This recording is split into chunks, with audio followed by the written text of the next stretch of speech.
下興玩航拍究竟有咩好玩呢？我哋今次就揾嚟航拍導師樂 Sir 同嘉明同大家分享下。其實直升機最好嘅地方咧，就係可以喺高空上面拍攝啦。咁同埋係你好容易可以揾一個地方去起飛，即係唔需要滑長一段時間先至飛到。咁變咗好適合一啲定點起飛降落，去做一啲拍攝嘅動作。咁唔需要揾太大嘅 area。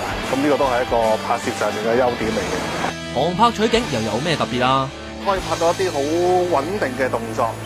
咁另外咧就係佢因為呢個機咧可以做到定點嘅360啊。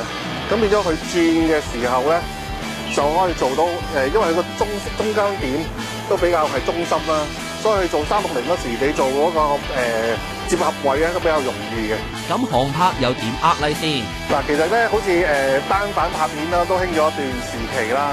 咁好多人都會去旅行都開始用無反或者單反拍片。咁但係如果你用部飛機拍嚟講，雖然就都好流行，但未必係個個朋友都有。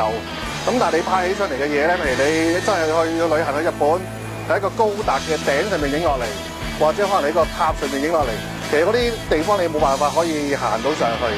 咁變咗你嗰個影片嗰個觀感好唔同啊！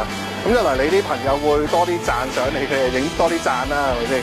咁二來就你自己嗰個趣味性都會大好多。點解咁中意玩航拍咧？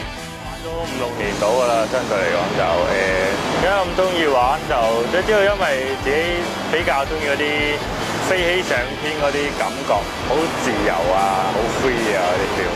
大機同細機有乜嘢分別啊？越細嘅都係越難玩嘅，越大越穩定嘅。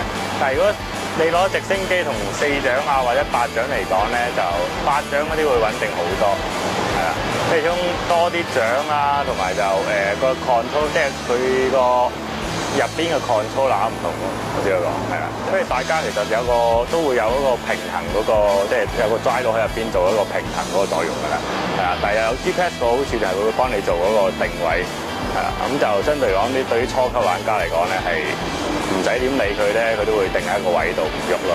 但係你相對於幾百蚊直升機嚟講，呢四軸嚟講咧，佢冇嗰個 GPS 當佢做定位 function 咧，佢會飄嚟飄去咯，係啦。如果你唔係玩翻咁上下，有翻咁上下經驗嘅話咧，佢係會飄嚟飄去嘅時候咧，你係唔知點樣去操控佢咯，呢個就係分別。